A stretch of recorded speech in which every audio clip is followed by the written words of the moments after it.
Just one more hour until reinforcements, aka me, arrive to save the day. But until then, keep your eyes on the highway and keep on trucking with Jimmy Mack on Road Gang Radio, y'all.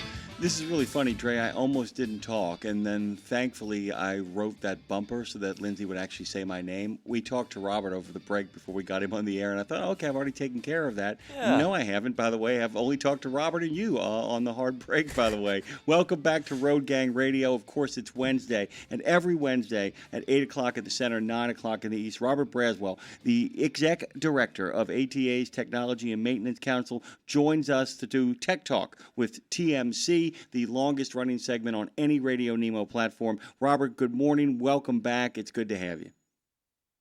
Hey, it's good to be back here, Jimmy Mack. This is the highlight of my week, as always. I'm always great to be here for Tech Talk.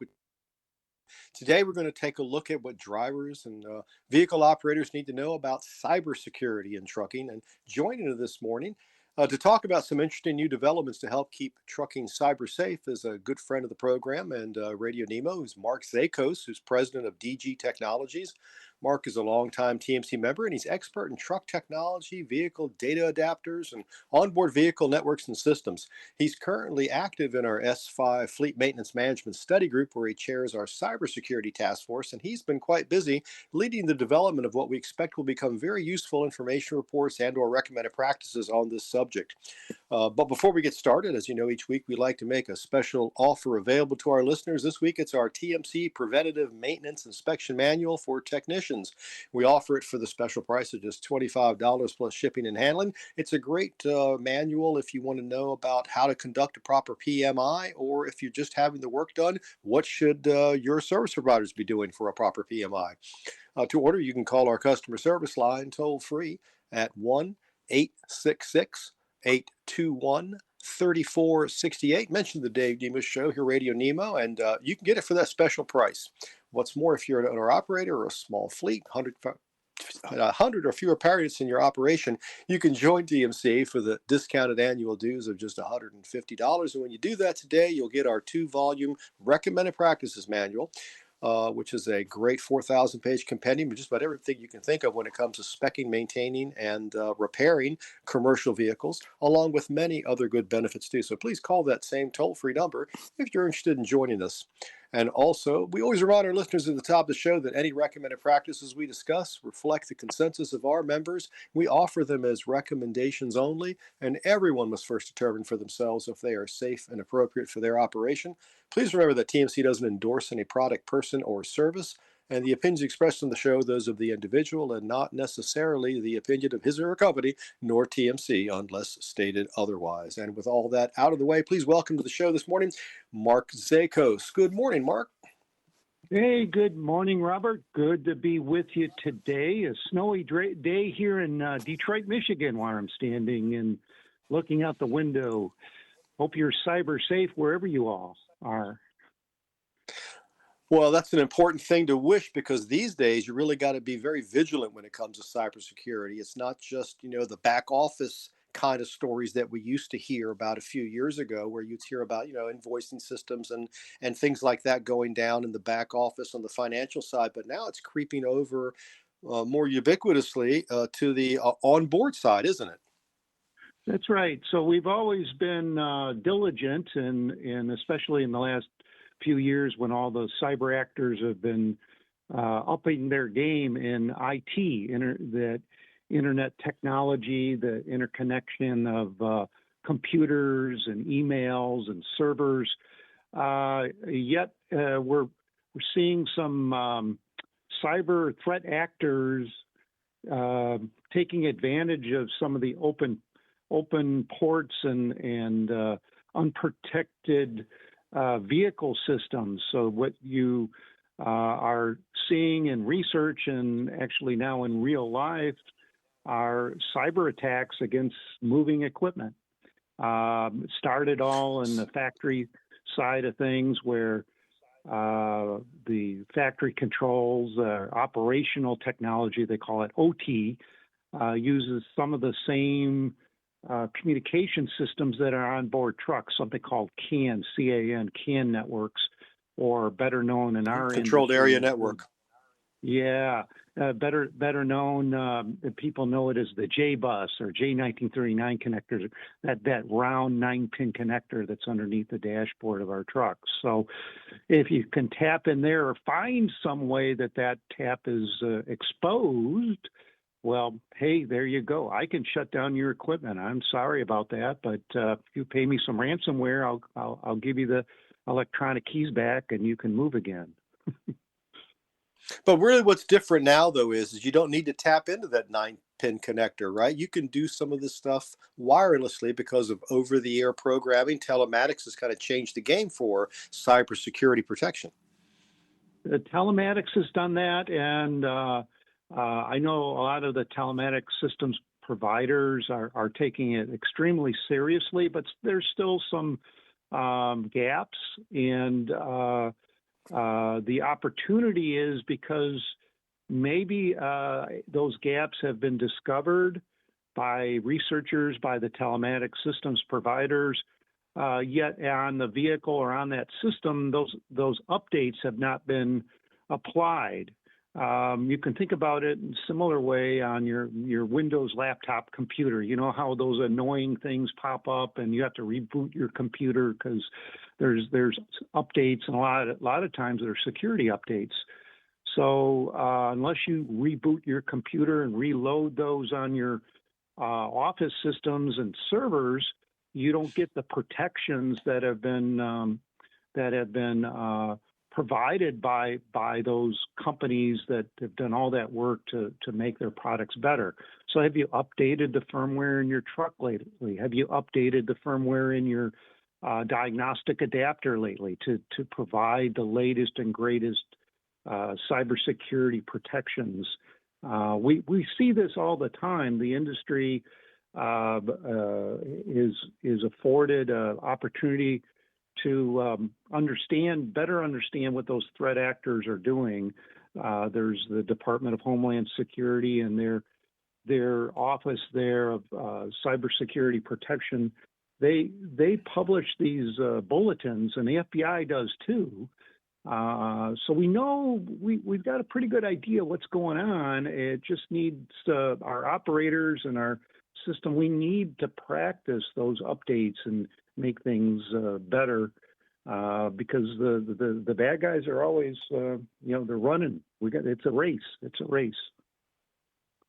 So for the longest time, that backbone, that vehicle network backbone on the truck was kind of open. So that third-party providers, the OEs, the fleets all could sort of have multiple different suppliers and so forth. And, there really wasn't that much concern about the gateways being completely closed. Right. But that's kind of changing now because the cybersecurity risk with over-the-air programming is causing everybody to up their game a little bit. And so what once could be called the wild, wild west when it comes to data transmission, Yeah. now there are concerns, particularly on the vehicle OE side, right? So they have these networks they want to protect, and that can potentially cause issues with a customer's third-party provider, right? And maybe you can talk a little bit about some of the concerns there. Maybe the concerns are a little overblown because there's ways to have your cake and eat it too.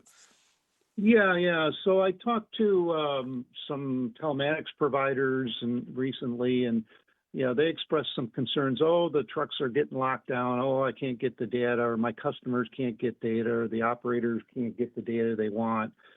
So, there's a compromise there. It's something totally open. You have the keys, but the bad guys have the keys to those data points, and it's a two-way street too. You read the information, the data, but you can also write to it. In this JBus, the J1939 network, on the backbone network on the vehicles, we did that. I was part of the original group of engineers 20 some years ago that created those technical standards, and we wanted to make it open because that's what our industry needed. We wanted everybody to have equal playing field to connect in to that network and do what they need to do, maintain their vehicles and get the data off it. And because it's so open and we did it on purpose, oops, we forgot it. We didn't know we had to protect some very valuable, we call it endpoints. So, for example, you can still today, the OEMs today, you can still read VIN, you can still read vehicle speed, you can still collect a lot of information and do the diagnostics that you want to,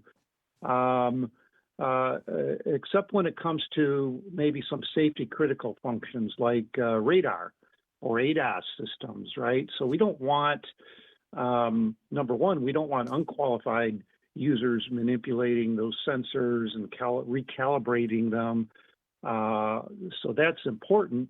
The other thing that's important is that you have to unlock, you have to have special security now to change calibrations. And when I mean special security, is like, well, we've already had that, but the bad guys cracked it. They've cracked that security some years ago. So we have to improve that security so they can't, again, change a calibration, change a setting, do a remote wireless derate while you're running down, the interstate, something like that. So this really, it's things that we never thought of 10, 20 years ago. It's crazy how things have changed, and we need to stay in front of the game. So if you think team sport. so if you think of it in a highway analogy, if you got a 12-lane highway, you could have, let's say, 2 or 3 lanes that are dedicated, that are closed off just for the OE to take care of those things that absolutely have to have a closed gate. And then maybe there's another 2 or 3 lanes where there could be a little bit of a compromise, where you could have some things closed, some things open. And then maybe there could be another 2 or 3 lanes that could be just open for those services that the fleet customer wants to have access for their third-party provider to have. And in doing so, maybe everybody could kind of, have an equal shot at providing the services that the customer really ends up needing to have, right? Right. Yeah, the customer needs this, and we always have to keep that in mind. Sometimes, I love that analogy, Robert. That's awesome. Sometimes as engineers, my background is engineering, and we see it only as engineers, and of course you can't do that or shouldn't do that, but we lose sight of those lanes where we sometimes don't understand what the customer really needs to run his business, and how they operate, and how they need to transfer data. And another thing in your analogy, I would say, there's got to be a lane changing. Your analogy of lanes, highway lanes. There's got to be a way to change lanes or get information from one side to the other and securely transfer that information. Don't build it so it's totally blocked off. Once in a while, with proper authorization, proper security, you can change lanes or you can get information from one side to the other. I think that's a real challenge. That's where our challenge is in building those opportunities to switch lanes when necessary. I think another challenge that the industry has been facing is, how do you deal with things like when you have upfitters, like you've got a straight truck with special bodies on the back and you've got a third party that finishes the truck. You want to have standards that would allow, no matter who the upfitter is, to interface with that incomplete chassis to put it all together and make sure it's cyber secure when you're done. And then now you've got trailers that are smart trailers and getting ever more smart. There's all this extra data that we didn't even think about when J1939 was first developed. You've got to accommodate for all of that too. And that's not only for the fleet customer, but the fleet customer's end customer as well. So all that has to be considered in terms of, what's open, what's not open, and what the ultimate end mission is, and still keep everybody cyber safe. One of the things that on the trailer systems that you're seeing already, right, is cameras. And how do you get that camera image and camera data up to the driver, or how do you understand what's back there, the sensors telling you something that maybe you can't even see the image? A lot of that information is now transmitted either by Ethernet, like we have in an office environment, or nowadays by wireless, that is Wi-Fi. So there's some connections from the trailer to the tractor that are wireless that you might be even able to snoop upon and pick up valuable data. As the asset's rolling down the highway, could you actually dip in there and listen to the wireless data that it's broadcasting somehow? I think, if you're smart enough, you could do that. Or you could even potentially inject something into the vehicle through those wireless connections that can affect the operation. And we've actually seen researchers and demonstrations of that. Open Wi-Fi ports, what we call it, on the tractor or the trailer, or this outfitter equipment, as you mentioned, Robert. Sometimes there's actual electronic systems there that are also added to the vehicle, plugged into the J-bus. Those new ECUs, electronic systems, may have a wireless interface on it that maybe the designer of that box, again, didn't quite take into account the security mechanisms.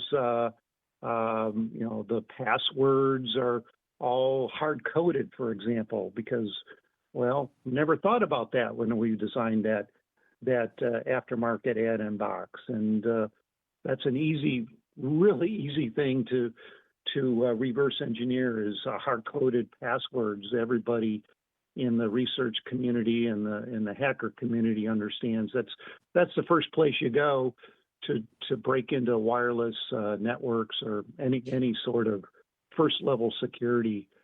So that's another really important aspect that I think we as a community, the TMC and our industry should point out, is that it's not just the OEM equipment. It's what you add on, whether it's telematics, whether it's a boom operation, maybe it's a vocational truck that you're talking about. All these aftermarket add-ons or fleet add-ons add cybersecurity risk. You're listening to Tech Talk with TMC. We have Mark Zachos, president of DG Technologies. We're talking about cybersecurity and trucking. We have a task force dealing with the issues of visibility, and you're talking about those cameras in the back of the trailer that can communicate back up to the tractor so the driver has greater 360-degree awareness around the vehicle. We usually talk about things like latency and signal strength and, making sure that the sensors and the communication on my truck's not going to interfere with the one that's riding next to me down the road. But you raise a good point. What if somebody wanted to spy in on maybe the content of the freight that you're hauling? That could be a concern, and that's something that I know the task force is working on. I think you're working with Jerry Hubble, who's been right. taking the lead in that on that task force. Let's talk about another development that we're all kind of putting our heads around, and maybe this is going to have an impact, positive or negative, on cybersecurity, and that is artificial intelligence, or AI. Is there potential there for AI to improve our cybersecurity, or is there the potential for greater mischief? Yeah, both, of course. So the thing about AI, and we were at the September meeting, the TMC meeting, Robert, you and I, and a lot of other collaborators were in a room there, and we played a little Jeopardy game, if you remember that. That was a lot of fun. But there was a survey that was of hands that were taken as how many people in the room, how many operators and maintenance folks and all the TMC members that were there use AI. And I think just about every hand went up in the room, right? So everybody knows it, everybody uses it now, and it's a great productivity tool. It's productive for the bad guys too, because they can create exploits, as we call them, attacks that go out and fish for information, phishing attack, or even further can create ways to attack the equipment because it helps guess passwords, or it helps with understanding the actual bits and bytes of the CAN JBus messages and helps decode that. So yeah, the attackers have advantage there with that AI tool, but the opportunity in our good guys side of the world is that we can also use AI. We got to have a piece of equipment though that has the horsepower that supports all that number crunching. So AI is, we won't get into the details here, but it's all about mathematics. So there's complex mathematical operations that go on in those computing engines that are in the cloud servers. If we can bring that into closer, at least, to the vehicle, maybe even in the vehicle, which a lot of autonomous trucks and cars have already AI in it. If we can bring that computing horsepower into our equipment, we can actually monitor and use AI to our advantage to protect our assets. Oh, wait a minute, where did that message come from? We never saw that in all this time that we've been running this truck. What's going on here? Maybe we should flag it, or we should take note of that anomaly. I'd like to bring up another thought, Robert, is that going back to the maintenance side, if I put my maintenance hat on, we have to also think about root cause analysis. Is this a cyber incident, or is it just, the sensor went bad and we've never seen that before? Is it a warranty issue because it's a bad sensor throwing off bad data, or could be some kind of attacker that is working in the background that AI is starting on board the truck is starting to notice. So that's really a green field, very leading edge, and guess what? Our TMC task forces are actually looking into that issue, root cause analysis, and is it cyber incident, or is it just a maintenance incident? And maybe, taking the flip side of that, maybe you use a common sensor failure to mask a cyber intrusion. Something to think about going forward too. Looking at the flip side, really, really good, important point. And let's talk about some of the things. Because we talk about all this AI and all these sophisticated attacks and so forth, but really, when it comes down to it, a lot of this can be prevented with some very simple, basic cyber hygiene. I think I saw on the news report not too long ago that still the number one password out there is password. And it's not exactly the best way to protect your networks and your hardware. What are some top tips you would give listeners how to protect yourself, how to improve your cyber hygiene when it comes to your vehicle assets? Well, there's a couple, and then we're feeding these into new information reports at TMC and recommended practices. Some of the things that would be, I guess, quite straightforward is encryption of your data. Okay, so we've got, Excel spreadsheets, and that's in clean data. It's on my laptop. It's held somewhere on my server in the cloud in the back end. But if that's a critical data, so it's important data, maybe you don't think it is, and what would people do with this? But I would still recommend encryption of your data, to whether you think it's simple, no one would open this and do anything with it, or if it's really the keys to your operating kingdom. Another thing that I would recommend in your organization is what we call role-based security. So the idea is that you have to have different levels of authorization to do certain operations. Just like in a maintenance bay, maybe you have technicians that are certified and qualified to do certain operations. And then if you need to graduate that, you have to have a higher level of authority or authorization to do a particular maintenance operation or something like that. It's the same thing in security. You got to have some controls of who can change passwords or who has that access to what data or the decryption keys to the data that I just mentioned. There's also a bunch of cybersecurity standards that are out there in the world. In TMC, we strive to reach out to other technical organizations that have been working in this internet technology and other areas that are already got something that works, that we could utilize, that we can adapt into our use cases for trucking fleets and maintenance operations.